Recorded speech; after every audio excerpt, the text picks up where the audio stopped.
Abonnez-vous sur notre chaîne YouTube en cliquant sur la cloche, likez, commentez et partagez la vidéo.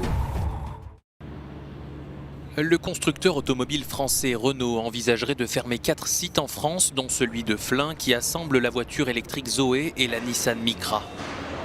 Des annonces vont être faites le 29 mai par la marque aux losanges qui prévoit un vaste plan d'économie de 2 milliards d'euros. Renault va également contracter un prêt de 5 milliards d'euros garanti par l'État pour maintenir l'entreprise à flot. L'information publiée par le Canard enchaîné a fait bondir les syndicats. Le patron de la CGT, Philippe Martinez, estime que la fermeture de 4 sites en France est impensable à l'heure où le gouvernement souhaite réindustrialiser le pays. L'opposition aussi appelle le gouvernement à agir, sachant que l'État français détient 15% du capital du groupe. Réponse du Premier ministre Édouard Philippe, le gouvernement sera intransigeant sur la préservation des sites en France. En difficulté avant même la crise du coronavirus, Renault avait enregistré l'an dernier ses premières pertes en 10 ans. L'arrêt de l'activité provoqué par la pandémie n'a fait qu'aggraver la situation. Le marché automobile s'est effondré en raison de la crise sanitaire. Petite satisfaction pour les salariés, Renault a annoncé rouvrir ce vendredi son usine de Sandouville. Elle avait été contrainte de fermer par la justice il y a 2 semaines en raison de mesures sanitaires insuffisantes face au Covid-19. Bonjour à vous, merci d'être avec nous en direct sur RT France. Bonjour. Alors faut-il demander des contreparties sur l'emploi aux entreprises du CAC 40 qui ont perçu des aides de l'État? Les aides publiques, elles doivent être conditionnées. Vous, quand vous avez une aide, vous devez justifier. Par exemple, quand vous recherchez un emploi, il faut justifier de cette recherche d'emploi pour pouvoir bénéficier de l'aide. Ça semble logique pour des millions de Français. Il me semble que ça doit être la même logique qui doit s'appliquer aux entreprises du CAC 40. Or, qu'est-ce qu'on constate? C'est qu'il y a une avalanche d'aides de l'État à des entreprises qui servent des dividendes et qui demandent des efforts aux salariés et qui bénéficient du chômage partiel.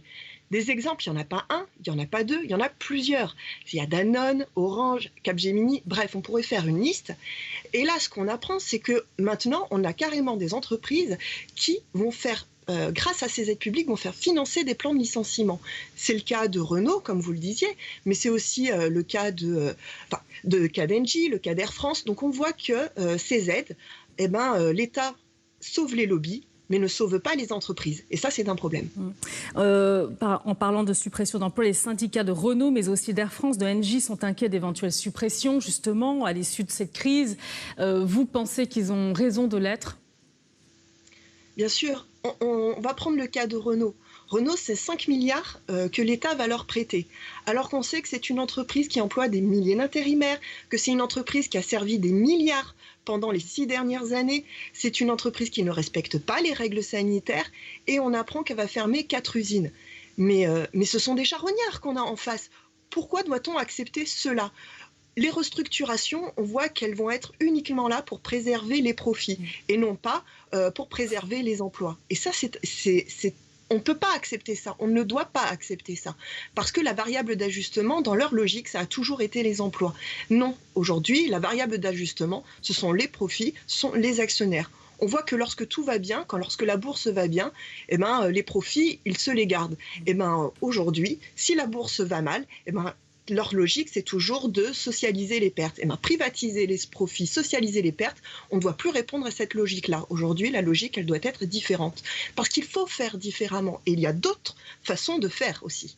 Alors justement, la crise, elle a quand même durement touché l'économie mondiale. C'est un peu logique aussi que l'État français aide ses entreprises à surmonter cette crise. Qu'en pensez-vous ?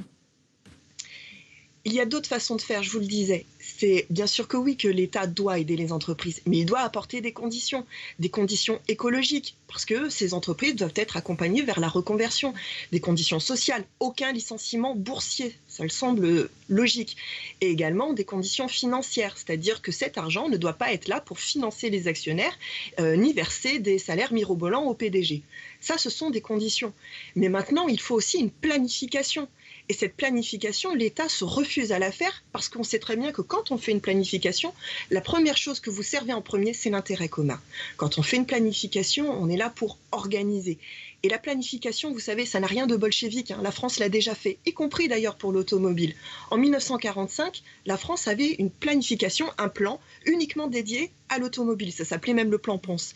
Et bien ce plan, il organisait la production et il disait à chaque producteur ce qu'il devait produire et ce qu'il ne devait pas. Donc vous voyez bien qu'aujourd'hui, l'État se refuse de faire ça parce qu'on a toujours le même logiciel en face, à savoir le modèle libéral. La loi du marché doit primer sur tout. Cette loi du marché, aujourd'hui, n'a plus lieu d'être. Il faut une planification parce que devant nous, nous avons une urgence immédiate et une urgence écologique. Et ça, c'est notre grand enjeu. Malheureusement, ce que je constate, c'est que l'État est impuissant parce qu'il est toujours dans le dogme. Alors, il y a eu un dispositif de chômage partiel. Est-ce que c'est un dispositif suffisant? 12,7 millions de Français ont été concernés selon le ministère du Travail. Le problème de ces mesures, c'est que ce sont des mesurettes. C'est-à-dire qu'il n'y a pas derrière de volonté industrielle. Or, c'est de ça dont on a besoin aujourd'hui. Il faut une volonté pour relocaliser, faire une industrie locale, française, souveraine. Et aujourd'hui, dans la souveraineté, ce qui manque, c'est cette volonté de l'État. Donc oui, il faut des mesures. Bien sûr que oui, qu'il faut du chômage partiel. Il faut aider les entreprises. Mais il faut aider les entreprises aussi à rester. Or, aujourd'hui, ce qu'on voit, c'est que l'État ne sauve que les lobbies, mais ne sauve pas les entreprises. Il ne sauve pas les emplois.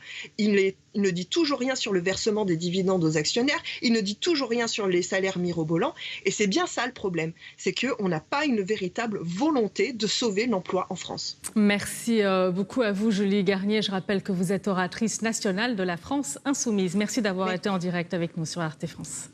Abonnez-vous sur notre chaîne YouTube en cliquant sur la cloche, likez, commentez et partagez la vidéo.